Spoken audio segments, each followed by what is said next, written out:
Ladies and gentlemen, my name is Nathan, and in this video, we are going over our Pennsylvania lawsuit. This has been a long time coming, and I think at this point, you're all just as ready to see what we've got. And so let's go over the summary and we'll talk through some things for you.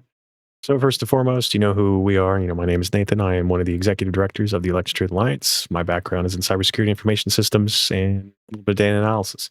The ETA as a whole, nonpartisan, nonprofit organization dedicated to protecting elections in the U.S. We've been analyzing the 24 presidential election, elections before that, and elections after that using peer-reviewed methodologies that have been used to look at other elections across the world and make those reports public. And then we've been doing on-the-ground investigations. And now we're moving into legal action based on those on-the-ground investigations and findings. So for those of you who are not familiar, we have put out a report on the Election Truth Alliance website for Pennsylvania, a 3-county analysis. We've also put up some other independent work that talks about the statistics in Pennsylvania. We reached out to the Secretary of State, or the Secretary of the Commonwealth of Pennsylvania is their title, and we actually sent them 2 different reports 2 different times, and the first response we got was a letter or a response, and that document is paraphrased on the right here. They pretty much said that they reviewed our letter and our allegations of a concern around vote manipulation is unfounded, and they kind of cited a few things from where they've tested the machines and doing audits and such. So before, after the election, it couldn't be the machines because they tested them and they didn't find anything during those tests. We'll talk a little bit about that. They also talked about how they did audits and just the concerns aren't credible. So we're actually going to show you some of the concerns we have found in Pennsylvania. Summary wise, these are the things we're going to go over. We're going to talk about Cambria County, their machine issues. We're going to talk about mail-in voting reports. And then we're going to talk a little bit about our statistics and what the statistics warn at scale across Pennsylvania. Our lawsuit is encompassing just 3 counties. That is Cambria, Allegheny, and Erie. I know they're not in alphabetical order, and there's a reason why, and we'll show you. But our purpose of the lawsuit is to obviously make known the discrepancies we've been finding in the county's own documentations and the reports they've given for the election. But we also want a hand count audit of those 3 counties to determine if there is discrepancies between the digital reports and the actual physical ballots. And we'll talk about why we're concerned that might be the case. And then here's a little video. You may have seen this video before. This was pre-inauguration rally for President Trump. And we'll just watch this clip here. Get out and vote just this time. You won't have to do it anymore. 4 more years, you know what? It'll be fixed. It'll be fine. I don't need any votes. We got all the votes we need. I don't need votes. We don't need votes. We got more votes than anybody's ever had. You don't have to vote. Don't worry about voting. The voting. They're cheating again. And Elon looked at us. He goes, no, you're going to win. They just don't know it yet. And about 15 minutes later, we won, sort of crazy. He was very effective. And he knows those computers better than anybody, all those computers, those vote counting computers. And we ended up winning Pennsylvania like in a landslide. So it was pretty good. It was pretty good. So thank you to Elon. I'm a technologist. I know a lot about computers. And I'm like, the last thing I would do is trust a computer program. Because it's just too easy to hack. It's too easy to add just one line. Okay. As a very interesting clip, some of the key things that stood out to me was direct statements about vote counting computers in Pennsylvania, and that being important to winning Pennsylvania like in a landslide. So we're actually going to keep that in mind as we go into the findings of this lawsuit and, some of the statistics as well. One thing that's important, and we highlight this in our lawsuit, is we have been looking at the systems used. Cambria and Allegheny County, they use ES&S voting systems, optical scanners for their precincts, and central count scanners for their mail-in at the county level. And then Erie County actually uses Dominion voting system, same thing, they have optical scanners. And so what we've found as we've been looking is the companies, generally speaking, when they get software updates, they get approved by a certified audit vendor such as ProV&V. They're the test laboratory. They're accredited, and they determine if the machine or the software updates are, sufficient or if there's any concerns. What's interesting is we did find that there were a handful of updates prior to the November election that were labeled as de minimis, both for ES&S and Dominion, we believe.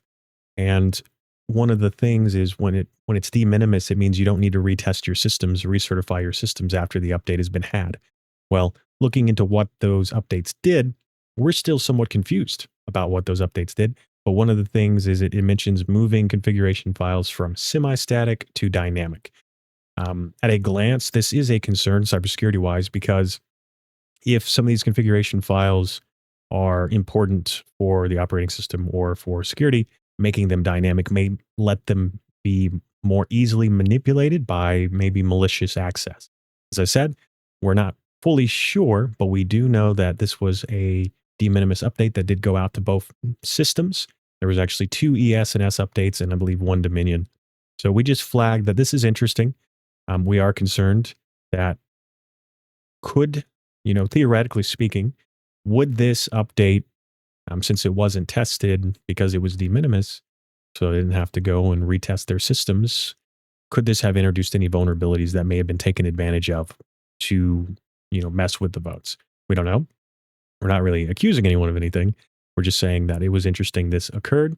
And as we're going to flag and talk about some of the things we're finding, it does, warrant additional scrutiny and investigation. So, Cambria County machine certification. During our investigations on the ground in Cambria County and Pennsylvania, we found that the county of Cambria, certified their logic and accuracy testing of their voting systems. This is common practice. All the counties are required to do this. They test their machines before the election so that they can use them. And what's interesting is we found that, they said they certified their systems. And then during records requests, we found that communications contradicted those statements. They had a hard time producing a certification document saying they tested their systems.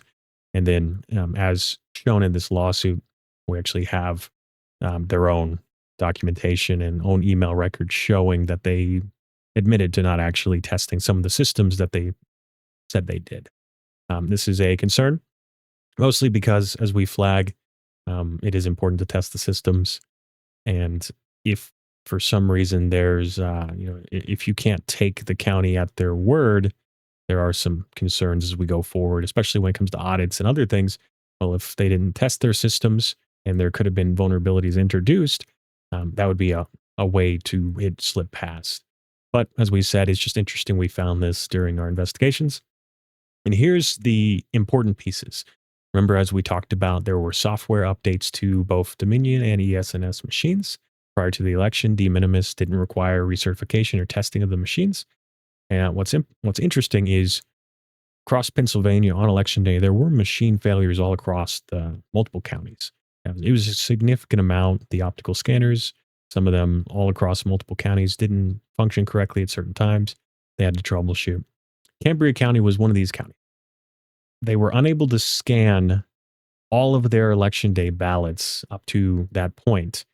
They originally said it was some type of software glitch on their optical scanners. And then they later clarified and said that it was the ballots that couldn't be scanned correctly. They were missing some type of marking, and the scanners couldn't read them. And it affected every precinct in the county. And so what they had to do is they had to store the ballots that voters had made and duplicate them onto new ballots that they ordered that arrived, I think, a little after in the afternoon from the printer. And then during that process, they hand duplicated those ballots and then they fed them back through their optical scanners and they scanned.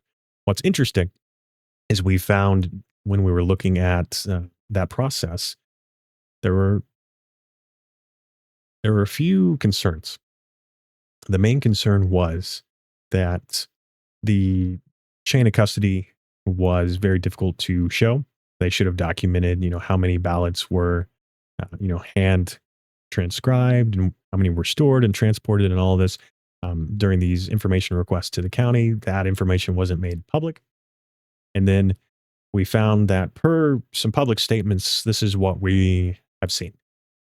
One of the gentlemen, I believe his name, let's see here. So Cambria County Solicitor Ron Repek Jr., if I pronounced his name right, they made a statement and they said they were expecting to have to hand copy around 35,000 ballots to then scan them. And he said, well, they apparently had a total of closer to 65,000 ballots they had to hand copy and then feed into the scanners. Well, what we found is that if that is the case, as I said, the documentation to actually show how many they hand duplicated and everything, the county's not provided any of that.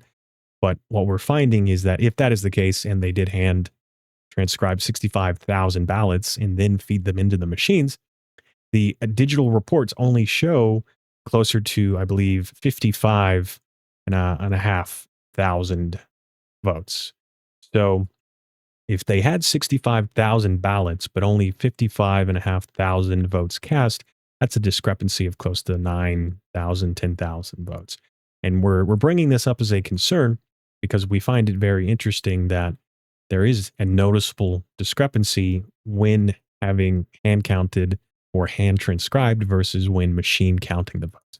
And we're flagging this because where did these votes go?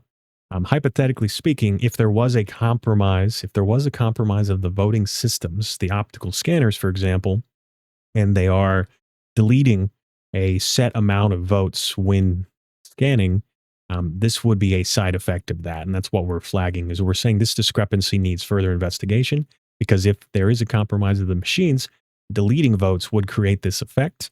And as we'll show in some other of our data sets, for the statistics, we're also worried that if the machines not only are deleting votes, but also switching or even adding in votes, it needs to be investigated. Okay, so that's Cambria County. That is a majority of the lawsuit. It's a little more complex than that, but that's your summary. Here's the other piece, and then I believe we'll get into the statistics. So statewide turnout anomalies. So anomalies for turnout.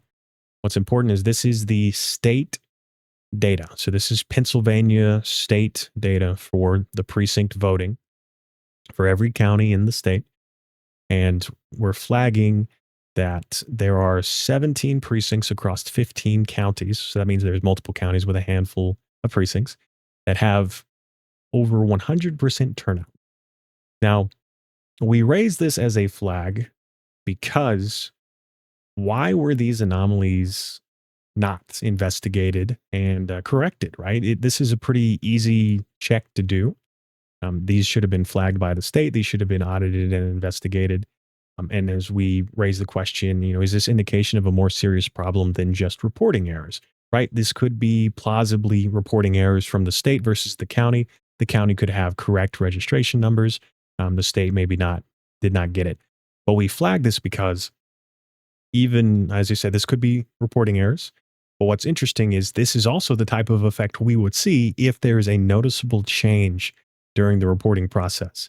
And, votes are being changed or shifted around and the data is being manipulated in transit or during tabulation. This would be a side effect where if you're changing votes, you would potentially create too high of a turnout and you would create this effect. So as I said, this warrants investigation, especially in Allegheny County. And there's other places with very large numbers of votes cast that are exceeding the amount of registered voters in those precincts. So we just flagged this because this should be a very easy thing to audit. And why was it never caught and audited in the first place per the state's own data? Okay, let's get into the methods. So our analysis, at this point, if you've seen any of ETA's reports, our methodologies are pretty simple. We're going to show two types here. We're going to show you scatter plots and we're going to show you turnout binning. They use the same data. In this case, these methods are showing only precincts with 50 or more registered voters. Reduces the noise. It's a pretty good method. So what we're actually doing is we're taking the methodology of election fraud experts, peer-reviewed methodologies, such as Roman Udot, Sergey Shpilkin, and Dr. Peter Klimek et al. They have multiple papers out looking at elections and doing these types of statistical analysis. They mostly use turnout, and they show it in multiple ways. Heat maps is one example. We're not going to show heat maps for this. We're just going to show you scatter plots using turnout, and we'll explain kind of what their methodologies say should be normal and abnormal. Okay, now we're going to look at an example of these methodologies. I'm going to use mail-in for Erie County. I like to use this. This is the only county we're going to show you mail-in for. But what's important is I'm going to explain what our method is. We have two types. On the left is the scatter plots we mentioned. On the right is the binning. This is the same data set, just showed in two ways. Now, one important thing to know is this is mail-in. We're going to follow this up with all vote types, which includes election day. But also this is Dominion voting systems for Erie County. So Erie County is using Dominion. Allegheny and Cambria is using ES&S. So this is mail-in. On the left is our scatter plots. And the way you read these, first and foremost, there's every dot. There's a red and a blue dot, and that is one precinct. It's just both the candidates' amount of votes in those precincts. And the way you read this is the bottom axis, the x-axis, and I'll highlight that here. This is the amount of turnout. Turnout is just how many votes versus how many voters could vote. And for example, if you have 100 registered voters in a precinct and half of them show up, that's 50% turnout. Now, in this case, because this is mail-in, we have precincts with 5% or so turnout and precincts with 35% or so. Keep in mind, there's two main vote types in Pennsylvania. So the y-axis is the percentage of votes each candidate is getting in each precinct. As I said, the red dots are Trump's percentage of votes, and the blue is Harris' percentage of votes, and there's 2 dots per precinct. And in this case, for example, if I get half the votes in a precinct, I have 50% vote share. So if you're pretty much half and half, you're going to be in the middle here of this axis, 50%. If you're above that, you're winning, you have more votes. If you're below that, you have less. Now, I'm showing you mail-in for a very important reason. When using the statistical method here, we're looking at the relationship between turnout and vote share. Now, per the work of Klimek and UDOT and Shpilkin, they say there should be little to no relationship between turnout and vote share. So precincts of low turnout versus precincts of high turnout, the vote share shouldn't be impacted by that. In fact, they argue that we should see a more consistent average vote share across all turnout levels. And so that's what we're actually showing here is these lines for both candidates, Harris and Trump. They actually show if it's a straight line and it's across, if it's horizontal, that shows the relationship between how much of the vote a candidate is getting in a precinct or in these precincts and how much turnout there is. And if it's flat or if it's straight across, there is little to no relationship. If it is really sharp up and to the right or down and to the right, that's a stronger relationship. So in this case, we don't see a strong relationship between any candidate's amount of votes they're getting and the turnout of each precinct. And keep in mind, there's no time component here. So this is when all of the votes have been cast and counted up. And this is each of the precincts results in Erie County for mail-in voting. And to show that again on the right, same methodology here. We're showing turnout, but we're just grouping it in sets of 10% or so. And we're showing all of the precincts that fell within that 10%, or in this case, 0 to 9, 9 to 19 or so, and et cetera. Around that methodology, we're showing that. And then we have these average weighted vote share lines for each candidate. As you know, Trump is red, Harris is blue. And so we see the same thing. There isn't a strong shift in vote share for either candidate at higher turnout versus lower turnout per precinct. And this is a really cool way of showing it on the right. I personally like this because it becomes very clear. If we see any one candidate start to get more and more votes as turnout had increased or in places of higher turnout, that is a red flag. That's actually based on looking at Russian elections. Klimek and UDOT flagged that some type of ballot stuffing would actually create a strong relationship. So now we're going to go to all of the votes in Erie County. So this is all the votes, same methodology. And so what we see is, remember, we're looking at these lines here because these visualize the trend across all precincts in a county. And we're actually seeing that across all precincts in a county, there is a aggressive relationship between turnout and vote share. And it looks like it's potentially benefiting the Republican candidate for president. And the way you see this is the red line is showing an up and to the right effect. And it's apparent across all of the precincts in the county. And then we actually show it broken down a bit more cleanly on the right. Now, remember what we said in terms of what could create these effects? Well, flagged and concerning is if there is some type of vote manipulation, it would create a strong relationship. If you're stuffing, it's going to create a strong relationship where places where more votes were cast, if you're stuffing, you're adding votes on top of the normal amount, causes turnout to rise. And if all of those votes are being stuffed for one candidate or disproportionately for one candidate, it's going to cause their vote share to rise in places where there's more turnout. And we see that effect actually. On the right, remember how we said we looked at this? We see that for precincts from 30% to around 60% turnout, Harris has a majority of the votes on average, and her vote share is actually more consistent up until around 50% and higher. I believe it's 55, 60, 70% is where we start to see in Erie County a strong change.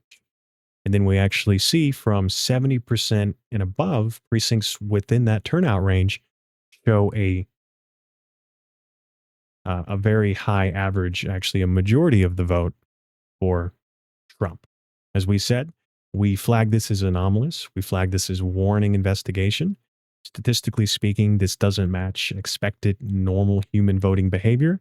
This effect is actually mirroring concerns of vote manipulation as seen by the work of Peter Klimek and Roman Udot in Russian elections. So we flag that effect. One of the theories we have currently is we are worried that this could be some type of digital vote manipulation, could be tied to the systems and how they process the votes, but we're not truly sure. That's why we want investigations. There could be an explainable reason for this, but it needs to be investigated. Okay. Now we'll run through the rest. They're all the same way in that sense. Here's Allegheny County, the S&S systems, same concern, strong relationship between vote share and turnout, benefiting the Republican candidate. And we see the same effects where from 10% to it's a little higher here actually, because Allegheny is, I believe, one of the larger, more Democratic counties. So I think it's one of the second most populated counties in the state. I'll double check that, but it is definitely a far more Democrat or liberal leaning county, but we still see that relationship.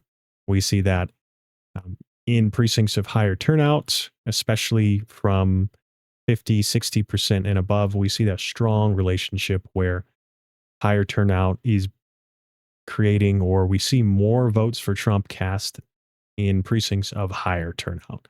We don't actually see it become so aggressive that it changes the majority of the vote share, but it definitely, if this is vote manipulation, is heavily impacting the amount of total votes both candidates would be getting normally. But we still see that strange concern here where the relationship is apparent when experts say there should be little to no relationship from turnout to vote share. And then we have Cambria County.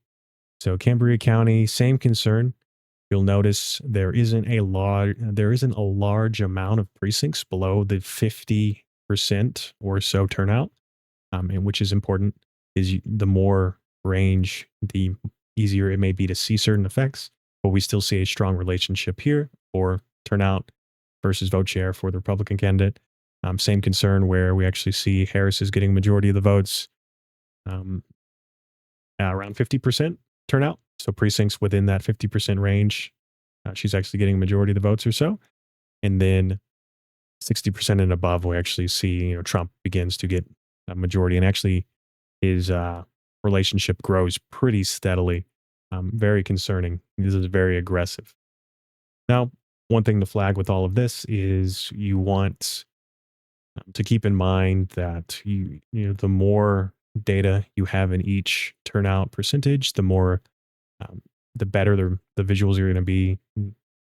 There could be noise, but we actually have multiple ways of visualizing this, and all of our methods are showing this is still the same concern. And we have finally for you here all of Pennsylvania, all vote types, all of Pennsylvania, every county, every precinct in the state. As I said, this is per the state's own public data. And we see this relationship even there. Same thing, very strong, very aggressive relationship benefiting the Republican candidate. We see that if you take every precinct in the state and do that same methodology, same effect is being seen, 0 to 60, 65% or so. Harris has a majority of the votes on average across all of those precincts. And then 72% and above is when you start to see it change. I believe at 77% is where it's significant. And you see Trump begin to get a majority of the votes on average across precincts 77% and above turnout wise. And what's interesting is we actually see that if this is vote manipulation, if this is a digital vote manipulation, such as an algorithm, we actually see that the amount of vote share stabilizes after that 79% or so, and it stays there. This is concerning because if this is vote manipulation, this would indicate that we're seeing some type of vote switching or vote stuffing algorithm that's impacting votes on a scale up until that 60% or 70% when it becomes aggressive enough to change the majority of the votes to the other candidate.